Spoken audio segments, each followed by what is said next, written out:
Hello, BookTube. We're continuing with my 2023 library tour. We are now down in what I used to refer to as puppy territory. I have a mature dog now who wouldn't be caught dead roaming around down here, but once upon a time I could count on being interrupted. Uh, and we're just going to continue on with this next shelf and see what we have here. So the first one is oversized, oddly sized. But I like it that way. My only problem with it is that I wish that I had kept the hardcover. But this is from the Belknap Press of Harvard University Press, and this is their annotated Origin of Species, which is edited by James Costa, who has a bunch of great books to his credit as well. And there is an iguana. Any of you who've read Origin of Species will know why that's so important.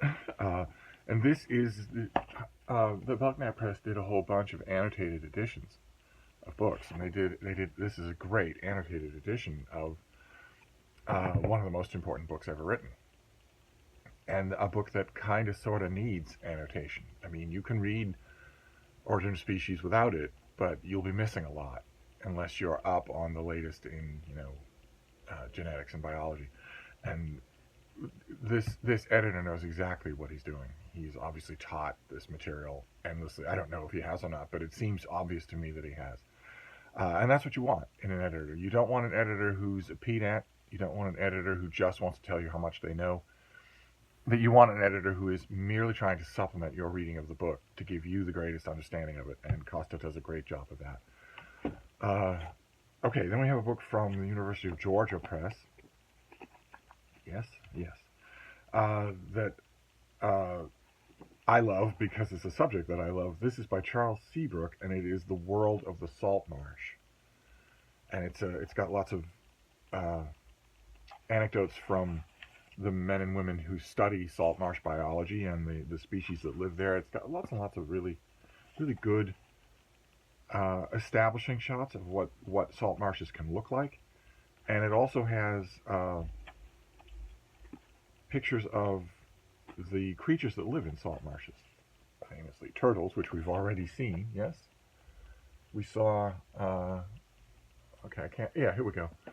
Diamonds in the Marsh was a book about turtles in salt marshes. Absolutely love salt marshes. I've that exact kind of terrain. I have tramped through. They're a little bit difficult. I've paddled through them and tramped through them. They're a little bit difficult to navigate, but they yield incredible beauties if you do. It's a surreal and in some ways alarming experience to overnight in a salt marsh. It's can get pretty uncomfortable, and also you are regularly surprised by who shows up in salt marshes at night. It's not always just animals. It's also all sorts of illicit humans. Then this next one is, what have we got here? Okay, this is by Rich Savin Williams. This is Mostly Straight: Sexual Fluidity Among Men. We saw an example of this with Not Gay. What was that earlier book? Not Gay, Sex Between Straight Men. And this is more of the same. A lot of these books are fascinating to me because I often wonder, as I think I mentioned when I was talking about that last book, I often wonder if ultimately, 100 years down the line or whatever, we're going to learn or determine that the people who are rigidly isosexual, so they can be attracted to members of the opposite sex, but only that, and they are it's just a gray void or even nausea and repulsion at the mere idea of being sexually attracted to their own sex. I often wonder if the people who feel that absolute all or nothing binary, to use the loaded term, division, I often wonder if they are the actual minority.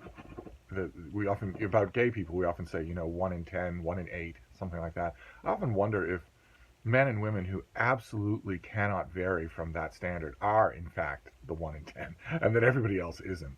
Because it seems to me that under the right circumstances, with the right person, in the right mood, or whatever, this book is all about men who either know that they can achieve a certain amount of sexual fluidity, or learn it. and it's fascinating.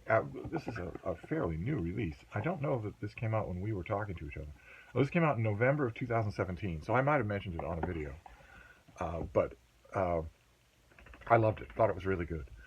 Oh, great. Okay, then we have Berkeley Putnam. Again, I'm not sure if these were book club editions of any kind. Mark Richardson would probably know better, or Michael K. Vaughan, most of all, would probably know better. But these are Robert E. Howard. These are Conan books. I knew there were, I had two, and I knew there was at least one more, and I found all three. They have original artwork. It is not Frank Frazetta. It is an artist, in fact, that I think Michael K. Vaughan has just recently profiled on his channel. This is Red Nails with the wraparound artwork. Then we've got Hour of the Dragon, also with wraparound artwork. No folderol, no ISBN, no nothing like that. And then The People of the Black Circle, also with just terrific cover artwork that wraps all the way around like that. I have no idea what auspices these came out under, but they're terrific to read. Sometimes you don't want to read a big brick of Robert E. Howard in a physical book, and sometimes I just feel like reading him in a print and paper book rather than at an e-file. I have everything Robert E. Howard and everything Robert E. Howard related in e-files, but sometimes you just want to do that. Okay, this is Keith Laumer, science fiction author Keith Laumer, who did a ton of things, but he has a minor kind of fan favorite with a character named Retief in a future Earth setting where he is a two-fisted diplomat.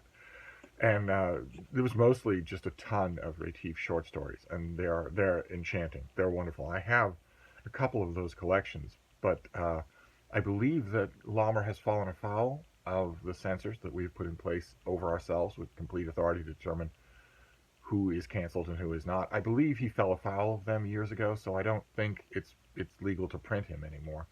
But this, he also did a novel.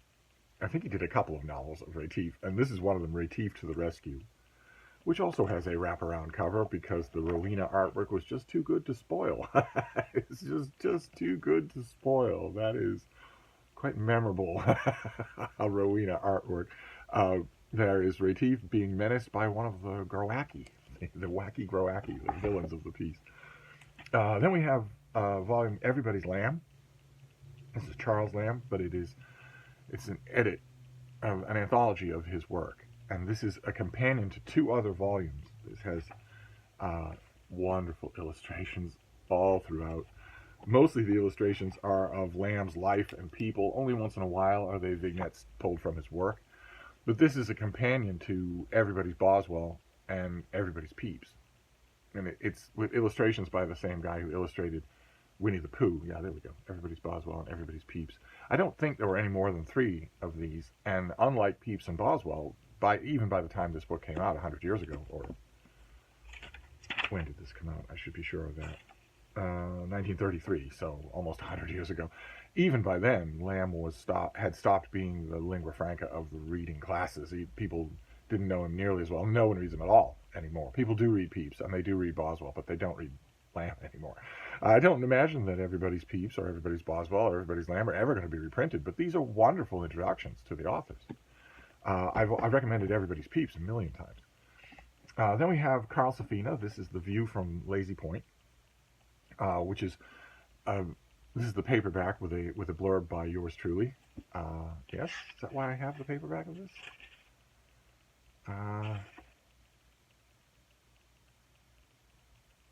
Yes, Open Letters Monthly. Yeah. And this is a popular kind of structure. We've seen it before in this library tour of a person who follows a specific area, in this case a place called Lazy Point, through the whole of a natural year. What's it like in winter, what kind of animals are here in the summer that aren't here in the winter, that sort of thing.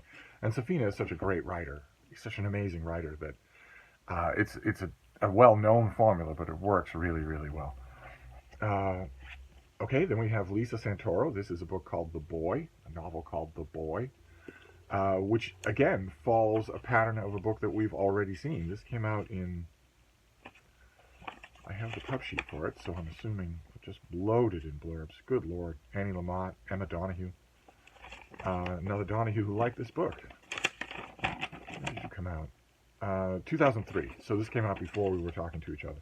And it's another thing, like we saw earlier in this library tour, we saw a much younger man. This is a story about an older woman who falls in love with a younger man, not actually a boy, but someone where the age difference is unavoidable. And in this case, the boy is connected to other people in her world, much like in the other case. And again, it's done really sensitively. I found it really interesting to do. Uh, Okay, then we have something that shouldn't be here.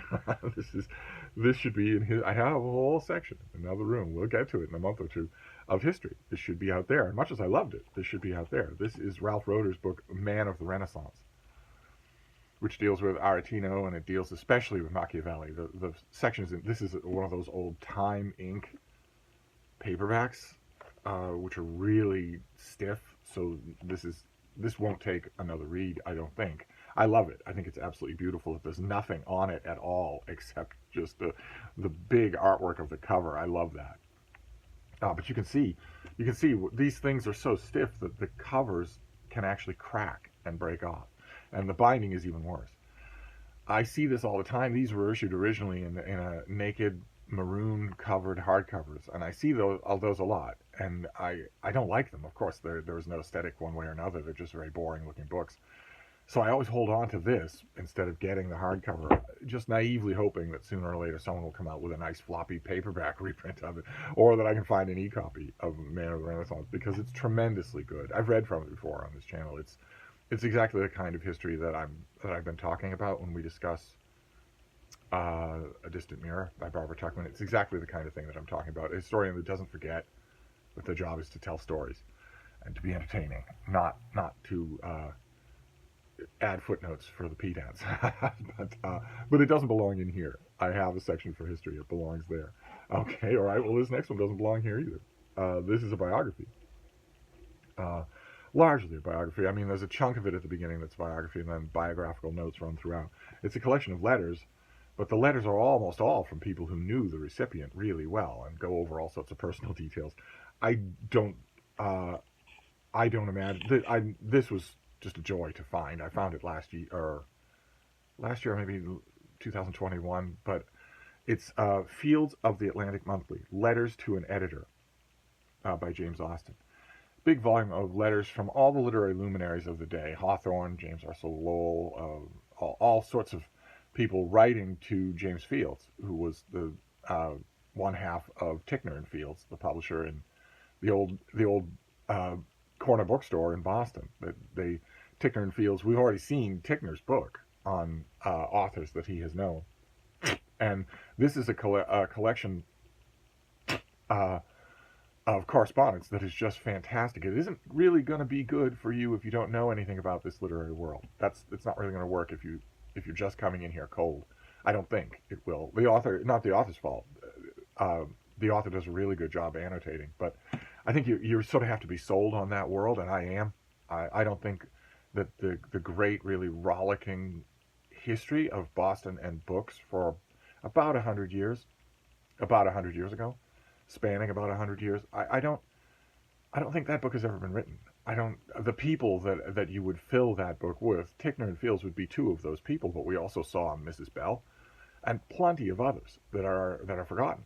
There are names that are remembered, but there's a book out there that hasn't been written that is the subject of Boston when Boston was the hub of the universe, and had all of these names that every reader in the country knew. And I don't think that book has ever been written. And Fields would feature prominently in it as sort of its Carney Barker. Oh, okay, all right.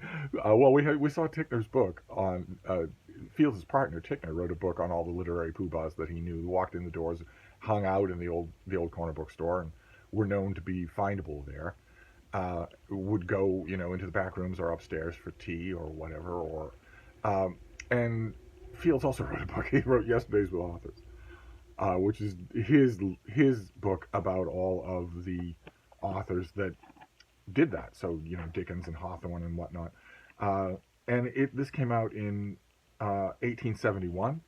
And again, finding this for $1, one of the only places in the world that's going to happen is the Brattle Bookshop here in Boston. That's why I have all of these Boston books.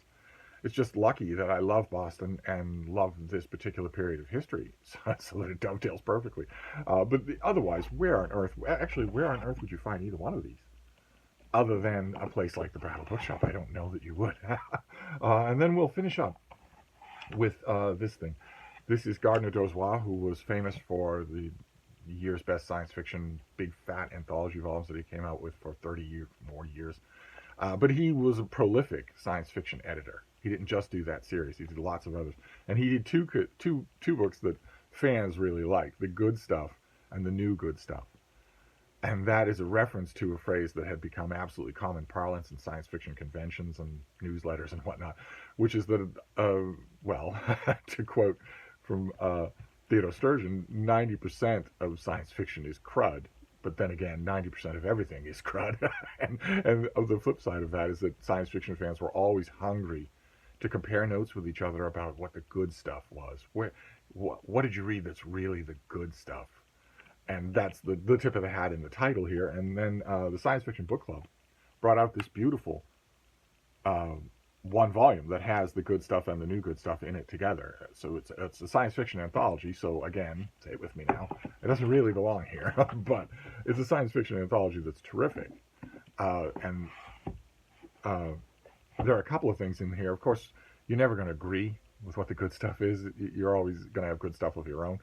There are a couple of things in here, though, that I think anyone would agree with, and I go back to them. And that's it. That is it. That is this shelf. So we're going to continue on to the next shelf either tomorrow or when I'm up for it. So I will wrap this up now, and I will see you then. Thank you, BookTube.